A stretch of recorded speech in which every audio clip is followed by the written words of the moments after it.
The other day, Mike Florio was on with Rich Eisen, and he was talking openly about the 49ers have made. I mean, it was like definitive.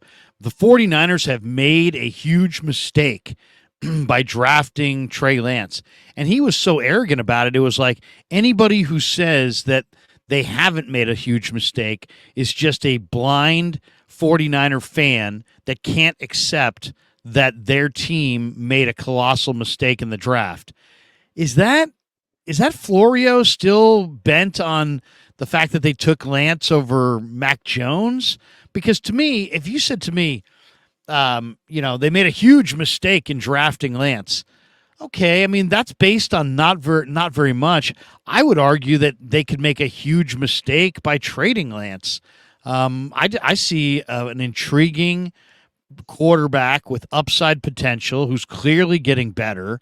And yeah, is it taking him longer than ideal in an ideal circumstance? Sure. Is it taking him longer than some quarterbacks? I guess. But there's a handful of quarterbacks. I could name them up and down, from Alex Smith to Steve Young to Kenny Stabler to Roger Staubach to Warren Moon. You name it, who have Aaron Rodgers, who have taken far longer to develop than Trey Lance. Why do you think there's such impatience? Do you think the Niners have the impatience and that they're sharing that impatience with these national pundits? Or do you think that it's the national pundits who are just like, you know what? We're creating this narrative? Because I don't know that Florio has been. I mean, I know he's an insider, and a lot of these insiders are right most of the time. I can't think of a Niner take where he has been right. I mean, it seems like he's more wrong than right all the time when it comes to the Niners. I don't know if it's personal, if he's anti-Niner. I have no concept of his biases one way or another. But his conclusion is like, yep, it's been a bad pick. It's official. Everybody knows it. And now it's all about they have to trade him. And I look at the trade as maybe a bad decision if they decide to move on, especially if they don't get a whole lot. What do you make of that? The Florio's been negative on Trey Lance from the moment they made the pick. And, I look at it, maybe I look at that as some of what Florio being so negative on that is because he was so sure that it was going to be Mac Jones, and then it wasn't. When you're wrong, you push back and blame the other guy for, say that they made the mistake. The only other way that you could say that drafting Trey Lance was a major mistake, or whatever phrase he used, is just because of how much they gave up for him. And if he doesn't become a starter in San Francisco, then it's a mistake. But the only reason that would be the case is because Brock Purdy is playing at such a high level that they don't go back to him, right?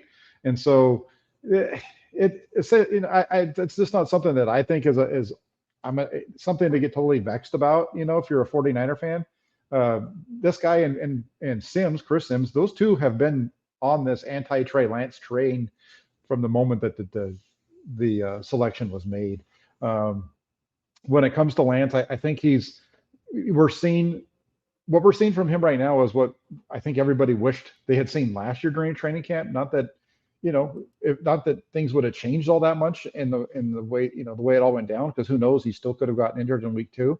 But I think everybody would have liked it just would have been such a better time for him to be having this camp, would have been last year instead of now. And worst case scenario, Brock Purdy goes out and has a hell of a year, and you have a really good backup. And if Brock Purdy at some point can't play or whatever, you got a really good quarterback to take the field in Trey Lance. And everybody wants to trade him, and unless you're getting a really high pick for him, then there's no way I trade Trey Lance. I think he's too valuable to this team with where they are at the moment. To have him here is much better than to trade him, unless you're getting a first or a second round pick.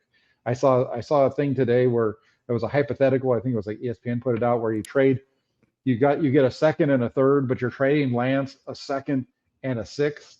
And I'm like, that's not a good trade at all, because all you're doing is swapping seconds and getting a third. That wouldn't be a trade at all that I would make for Trey Lance. Yeah, an ESPN writer basically threw this out.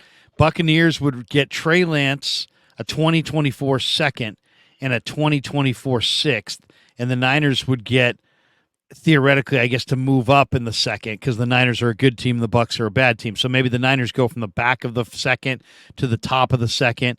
In addition, they would get the Bucks third. I mean, that Yeah. just seemed that. Yeah, I agree. It doesn't sound like a lot.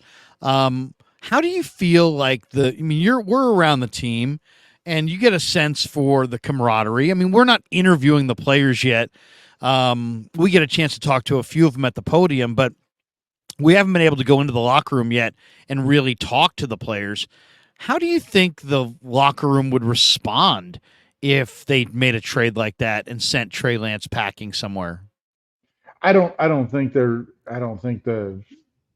locker room would be negatively impacted on that. I think um, I just don't see in that type of situation because Sam Darnold is still a decent backup, and some of those guys might like the fact that Trey's getting a shot to go play somewhere else and actually play instead of be the backup here. So I don't think it would be a I don't think it would be a negative in the room. I think they'd be able to overcome that. What do you think of Trey though? As far as do you think that if you told him right now, hey, you can go to Tampa, fresh start, you can go compete with Baker Mayfield and Kyle Trask, and maybe be the starter, or stay here and be the number two and come off the bench? What do you think he would prefer to do? I think he would prefer to go to Tampa and compete to be the starter. I don't, he's a competitor and I wouldn't expect him to want to stay in San Francisco to compete to be the backup. If he has a shot to go to another organization and be the starter and be the guy, I think he'd rather do that. I don't think you'd hear that from him. I don't think he'd say that because that's not the way that he is in terms of coming out and putting that pressure on the team or saying, putting that out in the media. But um, these guys are competitors. He wants to be the guy. He doesn't want to be the backup. I hear you. Let's play. Let me play you this thing from Eisen. From Eisen and Florio. Tell me what you think. Here it is. Don't otherwise use their Here, eyes, we- ears. here we go. I don't understand the sensitivity on the subject matter here, Mike. I don't get it either. I think part of it is there are plenty of people who use their voice on social media but don't otherwise use their eyes and ears to listen and hear what's being said and aren't following it as closely as you and I do. So they're stunned by the idea that Trey Lance would fall behind the guy who was seeing ghosts against the Patriots on Monday Night Football and the guy that we just assume is done because it failed for him in his first couple of starts. And look at everything they gave up to get Lance. There's a certain organizational pride that goes into seeing Lance thrive, and you don't want to admit that your team screwed up, but they did. And they balanced it out by getting Brock Purdy with the last pick in the draft the next year. Yeah. It's not like they're walking around saying, oh, woe is us, we made a horrible mistake with Trey Lance, but they did make a horrible mistake with Trey Lance, and that's okay. You can't wallow in it. You just move on. And I think the main reason he's still on the roster is as a third overall pick, the slotted rookie contract, as veteran backup contracts go for quarterbacks, this is a pretty good deal to keep him around at that number. They know they need 3. They would trade him if someone blew them away. I mean, the boldness of which this guy talks about this is just unbelievable.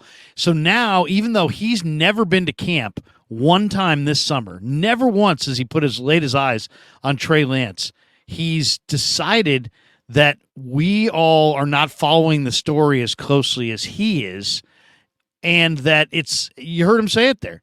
They made a huge mistake. They did make a huge mistake. I mean, is he willing to say that about Zach Wilson right now with the Jets? That the Jets made a huge mistake, or is that still to be determined? But with the Niners and Lance, it's like it's stamped official. They made a huge mistake. Who's to say the huge mistake is not trading Trey Lance to Tampa for a couple picks? To me, that would seem to be potentially the huge mistake looming, not the mistake they've already made. To me, it's just amazing that he's so cocksure that the Niners screwed this up and that he's watching it closer. And then Eisen, who I thought was an intelligent guy, he's sitting there agreeing with him. Yeah, there's a couple of things. First off, I'm going to go off of what you said with, is he saying this about Zach Wilson? I don't think that's a different situation. The Jets didn't trade multiple picks to get up and get Zach Wilson. He was already sitting there. So Zach Wilson is a bum. If he is, whatever. They only used one pick, whereas the 49ers used three for Lance. So there's a difference there, right? But the thing that gets me is this guy is saying, are people not listening? Who are we supposed to listen to, Mike? You? Or are we supposed to listen to Kyle Shanahan and John Lynch? Because I'll tell you, I'm going to listen to Kyle Shanahan and John Lynch every day of the week before I listen to you.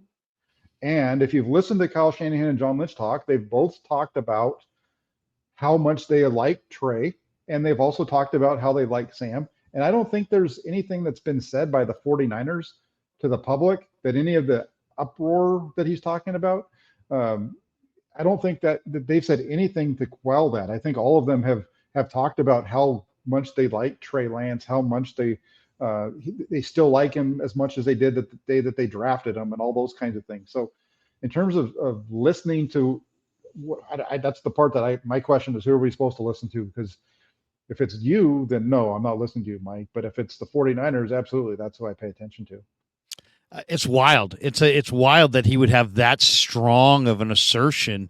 And you would think he would say, hey, you know what? I just spent the last week on the West Coast. I went to Niner camp for a week. I got a great sense from talking to the people around it. I got a great sense from putting my eyes on it. But he hasn't done any of that. He hasn't been out here. So it's like, what is your opinion based on? And he looked really bad in those 4 games. It's still, we're talking about 4 games for a guy who played 1 year between at the FCS level. I mean, it's a dramatic. You're holding Trey Lance to a standard where it's like, wow, if you're not immediately good, then you're just a bust. And then it's, if he's that level of a bust that definitively that he's no good, why would anybody want him? Why would you be advocating that anybody wants this guy? But instead you're like, it's almost like he wants the 49ers to be forced into a bad trade and to part ways with a guy that I think is their second best quarterback based on what I've seen.